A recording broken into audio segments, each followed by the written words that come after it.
Tere, armas teeline! Tänast mõtisklust alustan tekstiga 1. Johannese 4. peatükist ja piibel ütleb sedasi. Kui keegi ütleb, mina armastan Jumalat ja vihkab oma venda, siis ta on valelik. Sest kes ei armasta oma venda, keda ta on näinud, ei või armastada Jumalat, keda ta ei ole näinud. Kuigi on kindel, et Jumal seab lõpus kõik korda, on oluline ka see, kuidas meie siin praegu toimime.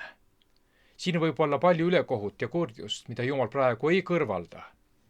Kuid see ei tähenda, et meid ei saaks vähemalgi määral kasutada abilistena kannatuste ja kurjuse leevendamisel, millega me igapäevaselt kokku puutume.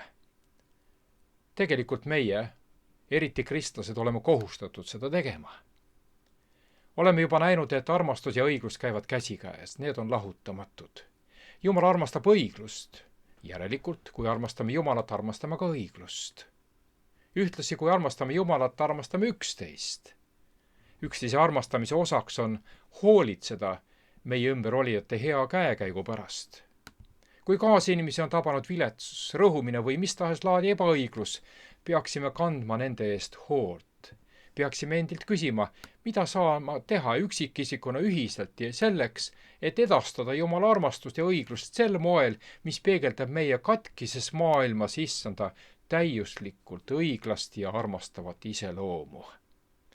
Mõeldes sellele, mida saaksime isiklikult ja ühiselt teha Jumala armastuse ja õigluse edendamiseks, siin maailmas on alustuseks asjakohane pöörata oma pilk Jumala antud kohustusele. Ja loen Mattuse 22. peatükist. Aga kui variserid said kuulda, et Jeesus oli sulgenud saduseride suu, kogunesid nad sinna.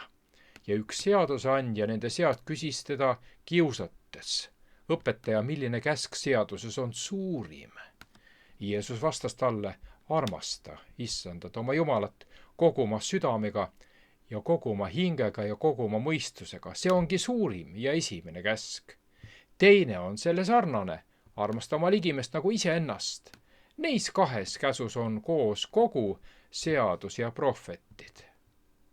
Jeesuse sõnade kohaselt on suurim ja esimene käsk selline, armasta issandat, oma Jumalat, kogu oma südamega ja kogu oma hingega ja kogu oma mõistusega. Ja Jeesus lisab, teine on selle sarnane, armasta oma ligimest nagu iseennast. Kuid need käsud ei seisa üksi. Edasi juhendab Jeesus, neis kahes käsus on koos kogu seadus ja prohvetid. Muidugi, need on ju tsitaadid Vanast testamendist. Kuid loen Mattuse 19. peatükist. Ja vaata, keegi ütles Jeesuse juurde astudes, õpetaja, mis head ma peaksin tegema, et ma saaksin igavese elu. Tema ütleb talle, miks sa minult küsid, mis on hea? On vaid üks, kes on hea. Kui sa tahad ellu minna, siis pea käsud. Mees küsib temalt, millised? Jeesus vastas, ära tapa, ära riku abielu, ära varasta, ära anna valetunnistust, austa isa ja ema ning armasta oma ligimest nagu iseennast. Noormees ütles talle, seda kõike ma olen pidanud, mis mul veel puudub. Jeesus lausus talle, kui sa tahad olla täiuslik, siis mine müü oma varandus ja anna vaestele, siis on sul aare taevas ning tule, järgne mulle. Aga kui noormees seda sõna kuulis, lahkus ta kurvastades, sest ta oli suure varanduse omanik. Siis Jeesus ütles oma jüngritele, tõesti ma ütlen teile, rikas läheb taevariiki ränga vaevaga. Mis siin toimub? Miks vastas Jeesus sellele mehele just nii? Jeesus esitas riigitegelasele ainsa tingimuse, mille abil saab jõuda kristliku iseloomu täiuslikkuseni. Jeesuse sõnadele kuuletumises oli ülema ainus päästelootus. Kõrge positsiooni ja varanduse salakavalus mõjutas märkamatult tema iseloomu. Kui sellised asjad omandavad elus ülemvõimu, tõrjuvad need välja meie elust Jumala. Ükskõik kui suur või kui pisike asi jääks inimese ja Jumala vahele, takistaks see Jumala tööd temas. Seejärel valdavad ilmalikud soovid tahes tahtmata kogu olemuse. Me ei pruugi olla kutsutud müüma maha kõike, mis meil on, nagu kutsuti rikast noort valitsejat. Samas, kas on midagi, mille küljes ehk sinagi veel ripud ja mis võib sulle saatuslikuks saada, kui sa seda issandale ei loovuta? Jeesuse sõnade kohaselt 2 suurimat käsku on armasta oma Jumalat ja oma ligimest. Nende sõnade kohaselt toimides on vältimatult vajalik tuua ju ka ohver ligimese armastamise nimel ja see ongi tegelikult Jeesuse jälgides käimine. Niisiis nendeks 2 suurimaks käsuks oli armastada Jumalat ja armastada oma ligimest. Aga mis on need 2 suurimat pattu siis? Kui ebajumala teenistus astub armastuse asemele Jumala ja inimkonna vastu, saab kõik pea peale pööratud. Vana testament rõhutab pidevalt Jumala armastuse tähtsust ja seda üle kõige. See on lähedalt seotud ebajumala kummardamise suure patuga, mis on Jumala armastuse vastand. Kuulake, mida 5. Moosese 6. peatükk ütleb. Armasta Jehoovat oma Jumalat kõigest oma südamest ja kõigest oma hingest ja kõigest oma väest. Prohvet Sakaaria kaudu on Jumalal meile midagi öelda. Loen 7. peatükist. Nõnda räägib vägede issand ja ütleb, mõistke kohut tões, osutage heldust ja halastust igaüks oma vennale. Ärge tehke liiga lesknaisele ja vaeslapsele, võõrale ja viletsale ning ärge tehke südames üksteisele kurja. Aga nad tõrkusid tähele panemast ja tegid oma kaela kangeks ja kõrvad kurdiks kuulma ja nad tegid oma südame teemandi sarnaseks, et mitte kuulda seadust ja sõnu, mis vägede issand oli rääkinud oma vaimuga endiste prohvetite läbi. Seepärast tuli see vägede issanda suur viha. Niisiis, tõelise õigluse ja õiguse elluviimine. Lesknaise või isata oleva rõhumine. Halastus ja kaastunne üksteise vastu. Ära kavanda oma venna vastu südames kurja. See oli issanda sõnum. Teine suur käsk nõuab, et me käituksime teistega õiglaselt. Kõik viimased 6 käsku on seotud õigluse ja halastusega ligimese vastu. 2 suurima käsu rikkumine propageerib 2 suurimat pattu. Aga milliseid suurimaid tuleks siinjuures siis silmas pidada? Esiteks, suurim võlg. Rooma 13 ütleb, ärgu olgu teil ühtki muud võlga kellegi vastu, kui ainult võlg üksteist armastada. Sest kes teist armastab, on seaduse täitnud. Teiseks, suurim tõend. 1. Johannese 3. Me teame, et oleme tulnud surmast ellu, sest me armastame vendi. Kes ei armasta, see jääb surma. Kolmandaks, suurim kohustus. Koguja 12. Lõppsõna kõigest, mida on kuuldud. Karda Jumalat ja pea tema käske, sest see on iga inimese kohus. Sest Jumal viib kõik teod kohtusse, mis on iga salajase asja üle, olgu see hea või kuri. Neljandaks, suurim vastutus.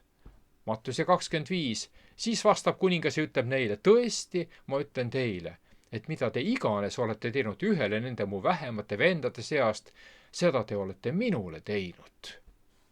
Viiendaks, suurim ohver. Ei ole olemas suuremat armastust kui see, et keegi annab elu oma sõprade eest. Kuuendaks, suurim alandlikkus. Aga nõnda ärgu olgu teie seas, vaid kes teie seast tahab saada suureks, olgu teie teenija. Seitsmendaks, suurim patt, Johannese 19. Jeesus kostis, sinul ei oleks mingit meelevalda minu üle, kui see sulle ei oleks antud ülalt. Sellepärast on sellel, kes mind su kätte andis, suurem patt. Kaheksandaks, suurim armastus, Johannese 3.16. Sest nõnda on Jumal maailma armastanud, et oma ainusündinud poja on andnud, et ükski, kes temasse usub, ei saaks hukka, vaid et temal oleks igavene elu. Ja üheksandaks, suurim rõõm, 3. Johannese 1. peatükk. Mul pole millestki suuremat rõõmu, kui kuulda oma lapsi käivat tões. Vana ja Uus Testament näitavad kaanest kaaneni, et Jumal seisab järjekindlalt ja kirglikult allasurutute ja rõhutute eest ning väljendab samas õiglast viha kõigi vastu, kes rõhuvad. Siinjuures soovin lähemalt vaadelda 82. psalmi. Ja selle psalmi keskne sõnum on: Jumal, kus sina oled? Siit psalmist leiame palve õigluse eest. Jumal loobub pöördumisest Iisraeli rahva poole, kes ei kuula. Suunab sõnumi Iisraeli juhtidele ja kohtunikele, kes valitsevad ebaõiglaselt. Siin on meie ees taevase kohtu istung. Jumal mõistab kohut nende üle, kes langetavad otsuseid ebaõiglaselt. Kas sinus on kunagi tõusetunud küsimus: Jumal, kus sina oled? Miks Jumala koguduses toimuvad sellised asjad? Miks minu ümber ülekohut ei peatata? Kuidas saavad valitsusasutused selliseid asju ignoreerida? Selles psalmis kirjeldatul on 2 rakendust. Esiteks, Jumala kohus ühiskonnas valitseva ebaõigluse eest vastutavate maiste valitsejate üle ja teiseks, Jumala kohtuotsus nõndanimetatud taevaste valitsejate või piibli keeles jumalate vastu, nende rikutud maiste kohtunike ja valitsejate vastu ja ka saatana enda ja tema kurjade inglite vastu. Ja siit ma leidsin 7 õppetundi. Esimene salm. Jumal seisab jumalikus koguduses, ta mõistab kohut jumalate seas väikese tähega. Jumal siin tekstis on Elohim, kes mõistab kohut maiste juhtide, valitsejate, vägevate kohtunike ja kuningate üle. Ja siit ka esimene õppetund. Jumal on ülim kohtunik, kes on õiglane. Jumal mõistab kohut valitsejate üle, kelledele ta on andnud konkreetse ülesande täita. 1. Moose 18 ütleb: jäägu sinust kaugele see tegu, et sa tapad õige ühe sõelaga, et õigel käib käsi nagu õelalgi. Jäägu see sinu poolt tegemata. Kas kõige maailma kohtumõistja ei peaks tegema õigust? Soodoma ja Gomorra hävitamine näiteks. Kuidas Jumal toimis? Jumal ei hävita õiget koos õelaga.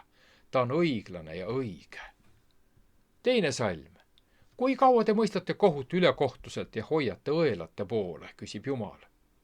Kontrastina Jumala õiglusele, kohtumõistmisele on maised kohtunikud ebaõiglased oma otsustes. Ja siit teine õppetund. Jumal võtab arvesse korrumpeerunud juhte, kes kasutavad ära haavatavaid.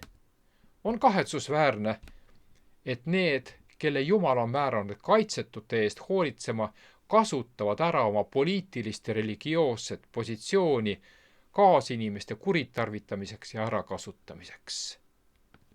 Tihti öeldakse ja arvatakse, keegi ei näe, kuid piibel kinnitab, Jumal näeb kõike ja ta kutsub neid aru andma. Meie aga hüüame: kus sina oled, Jumal? Kui kaua, issand? Ometi Jumal mõistab kohut. 3. salm, psalmist 82. Mõistke kohut vaevalisele ja vaeslapsele, mõistke õigust viletsale ja kehvale. Ja siit 3. õppetund. Sina seisa haavatavate ja kaitsetute eest. Olgu nendeks orvud, majanduslikult mitte jõukad ehk hästi toime tulevad. Prohvet Miika ütleb 6. peatükis: tema on andnud sulle teada, inimene, mis on hea. Ja mida nõuab issand sinult muud, kui et sa teeksid, mis on õige, armastaksid headust ja käiksid alandlikult koos oma Jumalaga. Milles seisneb siin üleskutse? Toimi õiglaselt. Praktiseeri teiste suhtes õiglust, mitte ülekohut. Armasta halastust. Kohtle ligimise nii, nagu sina sooviksid, et sind koheldaks. Käi alandlikult koos oma Jumalaga. Tee kõike nagu temale. Austa teda kõiges oma elus. 4. salm. Päästke vaevalised ja vaesed. Vabastage nad õelate käest. Ja siit 4. õppetund. Päästa haavatavad. Ära ainult seisa haavatavate eest. Päästa neid, nende käest, kes neid rõhuvad. Ole osavõtlik. Päästa seksikaubitseja käest. Taga väärkoheldud lapsele turvaline paik. Sest Johannese 13 ütleb, sellest tunnevad kõik, et te olete minu jüngrid, kui te üksteist armastate. Jüngrite missiooni on kirjeldatud järgnevalt. Armasta ligimest. 1. Johannes 4. peatükk ütleb, mu armsad, kui Jumal meid nõnda on armastanud, siis oleme ka meie kohustatud armastama üksteist. 5. salm, salmist 82. Nad ei tea ega saa sellest aru. Nad käivad pimeduses. Kõikuma on löönud kõik ilmama alused. 5. õppetund. See on oluline, kuidas me haavatavaid kohtleme. Maailm ja ühiskond on täiesti segaduses. Miks on see nii? Sest valitseb ebaõiglus. Kõikjal me näeme õigluse moonutamist. Levivad kannatused ja kurjus, mis on tingitud juhtide rõhumisest. Kuid psalm 82, salmid 6 ja 7 ütlevad, mina küll ütlesin, teie olete jumalad ja olete kõik kõige kõrgema lapsed. Siiski te surete kui inimesed ja langete kui kes tahes vürstidest. 6. õppetund. Jumal mõistab kohut nende üle, kes haavatavaid halvasti kohtlevad. Jumala kohtud tabavad neid. 8. salm. Tõuse Jumal, mõista kohut maailma üle, sest sina pärid kõik rahvad. Ja 7. õppetund. Palu Jumalalt juhtimist, kuidas tegutseda. Pöördu Jumala poole, et ta tõuseks ja mõistaks kohut maa üle, sest pole enam õiglasi maiseid kohtunikke. Jumala armastus ja õiglus ei ole pelgalt õppeaine. Milline on tema iseloom? Prohvet Aamos ütleb, vihake kurja ja armastage head. Pange väravas kehtima õigus, aga õigus voolaku nagu vesi ja õiglus nagu kuivamatu jõgi. Jesaja ütleb 1. peatükis, õppige tegema head. Nõudke õigust, aidake rõhutut, mõistke vaeslapsele õigust, lahendage lesknaiste kohtuasju. Ja 5. Moose 27. peatükis öeldakse, neetud olgu, kes väänab võõra, vaeslapse ja lesknaise õigust. Õiguse kehtestamine ei ole poliitiline avaldus, see on piibellik põhimõte. Mitte üleskutse toetada mõnd sotsiaalse õigluse eest võitlevat organisatsiooni või korraldada mõne toote või organisatsiooni boikoteerimist või rünnata ja lõhkuda valitsuse struktuure. Jeesus ei tegelenud siin maal elades selliste asjadega. Ta kuulutas meeleparanduse evangeeliumi ja käis ringi tehes head. Siis ta saatis oma jüngrid välja tema eeskuju järgima. Prohvetid tegid palju enamat, kui ainult edastasid ettekuulutusi.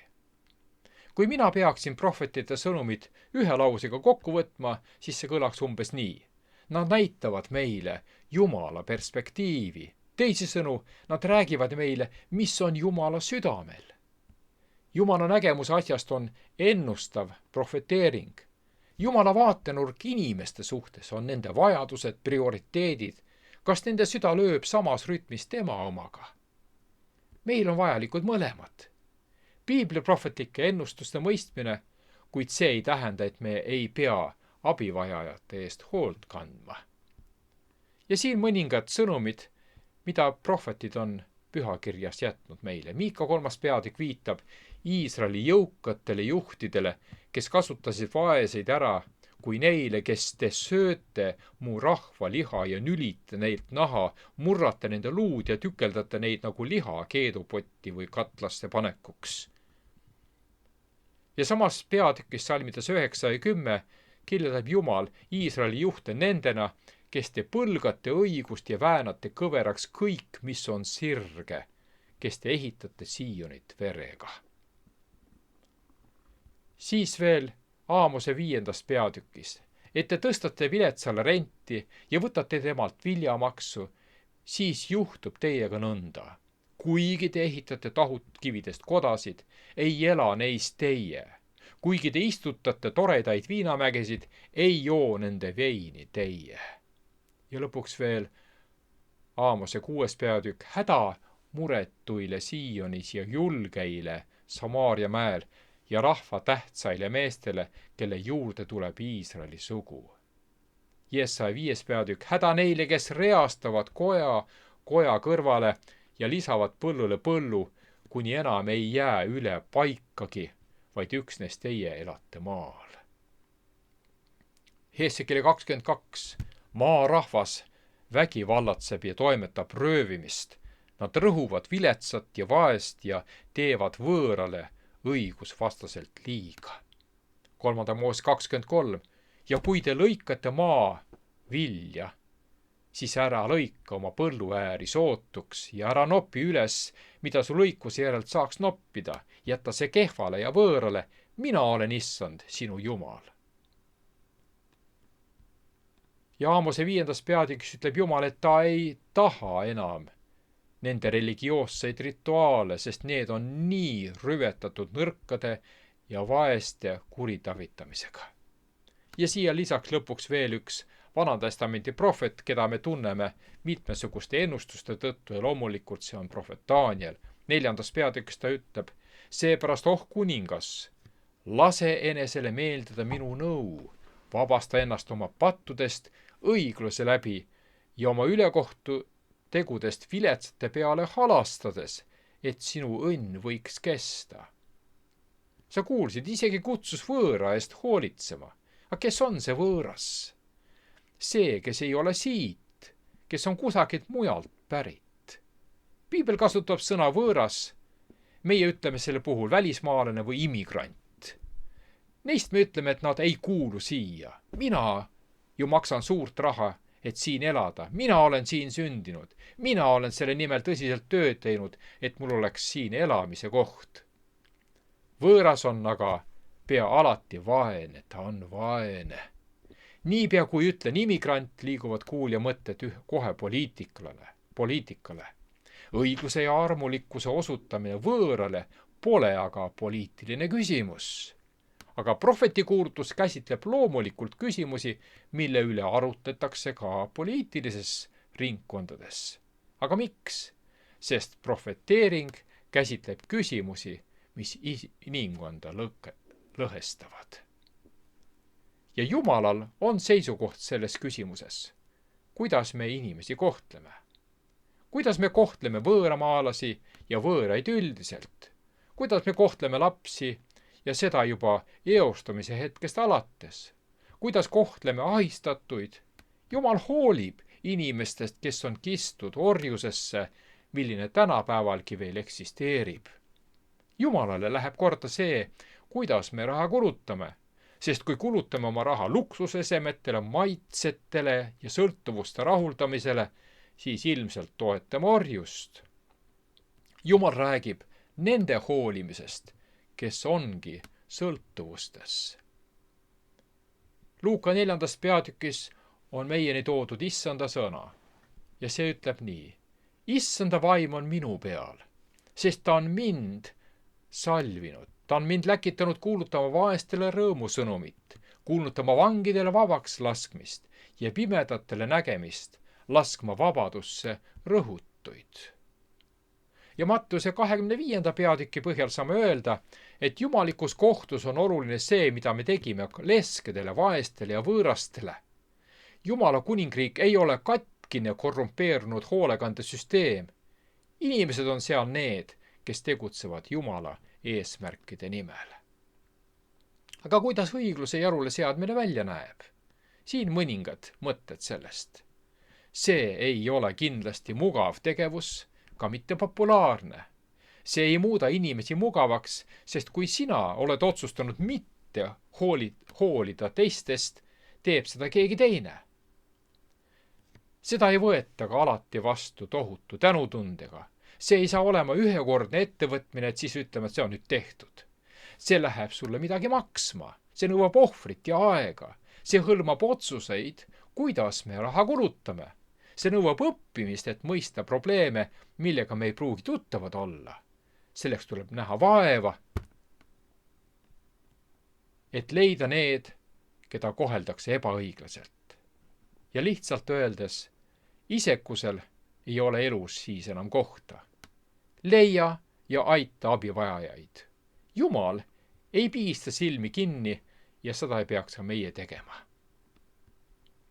Mattuse 23. peatükis Jeesus ütleb, nad seovad kokku ränki ja vaevu kantavaid koormaid ja panevad need inimeste õlgadele, ise aga ei taha sõrme otsagagi neid liigutada. Häda teile, kirjatundjade varisejad, silmakirjatsejad, et te maksate 10 mündist, tillist ja köömnest ning jätate kõrvale kaalukama osa seadusest, õigluse ja halastuse ja ustavuse. Üht tuleb teha, kuid teist ei tohi jätta kõrvale. Jakobuse 5. peatükk, kuulge nüüd rikkad, nutke ja uluge oma tulevaste hädade pärast. Teie rikkus on pehkinud ja teie rõivad koitunud. Teie kuld ja hõbe on roostes ning nende rooste saab tunnistuseks teie vastu ja sööb teie liha nagu tuli. Te olete kogunud tagavara viimsel päevil. Vaata, tööliste palk, mille te olete jätnud oma põldudelt lõikajatele maksmata, kisendab ja viljakorjaste koristajate karjed on tunginud vägede issanda kõrvu. Te olete priisanud ja prassinud maa peal, nuumanud end tapapäeval. Ja nüüd see igivana küsimus, kes on minu ligimene? Luuka evangeeliumis kohe pärast seda, kui Jeesus teeb teatavaks 2 suurimat käsusõna, armasta Jumalat ja armasta oma ligimeest, küsis üks seaduseandja, tahtes ise ennast õigustada, ja kes siis on minu ligimene? Vastuseks räägib Jeesus nüüd tuttava, aga siis rabava tähendamissõna halastajast samaarlasest. Ja Luuka 10. peatükist see kõlab niiviisi. Temaga tahtis ise ennast õigeks teha ja ütles Jeesusele, kes siis on minu ligimene? Aga vastates Jeesus ütles, üks inimene läks Jeruusalemmast alla Jeerikusse ja sattus röövlite kätte. Kui need ta riided olid riisunud ja temale hoope andnud, läksid nad ära, jättes ta poolsurnuna maha. Juhtumisi tuli keegi preester sedasama teed mööda alla ja nägi teda ning läks mööda. Nõnda samuti ka leviit, kui ta tuli sinna paika ja nägi teda, läks ta mööda. Aga üks samaarlane käis seda teed ja tuli tema juurde ja kui ta teda nägi, läks ta meel haledaks. Ja ta astus ligi, sidus ta haavad ning valas peale õli ja viina, tõstis ta oma looma selga ning viis ta öömajale ja kandis hoolt tema eest. Ja teisel hommikul ära minnes võttis ta välja 2 teenorit, andis need peremehele, ütles, kanna hoolt tema eest. Ja mida sa veel peaksid kulutama, seda ma maksan sulle tagasi tulles. Kes neist 3 oli sinu arvates ligimene sellele, kes oli sattunud röövlite kätte? Aga tema ütles, see, kes tema peale halastas. Siis ütles Jeesus temale, mine ja tee sina nõnda samuti. Jeesus mitte üksnes ei rääkinud õiglusest, vaid tuli seda tooma. Tema oli ja saab olema prohvetite üleskutsete ja õigluse jänu täitumine. Tema on kõikide rahvaste igatsus, eriti nende oma, kes tajuvad vajadust saada vabaks. Otsese vastandina vaenlasele, kes haaras võimu ja püüdis võtta endale Jumala trooni, alandas Jeesus ennast ning samastas end patu, ebaõigluse ja rõhumise alla olijatega, ilma et patt oleks teda nakatanud. Ta võitis vaenlase, sest ohverdas armastuses enda, et seada jalule õiglus, kuna tema on õige ja kõikide nende õiguse mõistja, kes usuvad. Kuidas saame väita, et hoolime seadusest, mille toetamiseks Kristus suri, kui me ei hooli sellest, mida Kristus nimetas kaalukamaks osaks seaduses? 9. psalm annab teada, ja ta ise mõistab kohut maailmale õigluses, ta peab rahvastele kohut õiglasel viisil. Nõnda on issand kindlaks varjupaigaks rõhutuile, varjupaigaks häda ajal. Ühtlasi lisab psalm 146 veel, Jumal mõistab õiglast kohut neile, kellele liiga tehakse ja annab leiba näljastele. Issand päästab lahti, kes on kinni seotud. Issand avab pimedate silmad. Issand seab püsti need, kes on küüru vajunud. Issand armastab õigeid. Issand kaitseb võõraid, ta peab ülal vaeslapsi ja lesklaisi, kuid õelate teed ta saadab nurja. Kuidas saaks Jumala sõna veel selgemalt öelda ja seda, mismoodi peaksime teenima enda ümber olevaid abivajajaid? Aga selle küsimuse jätan täna mina sinule. Peatse kohtumiseni!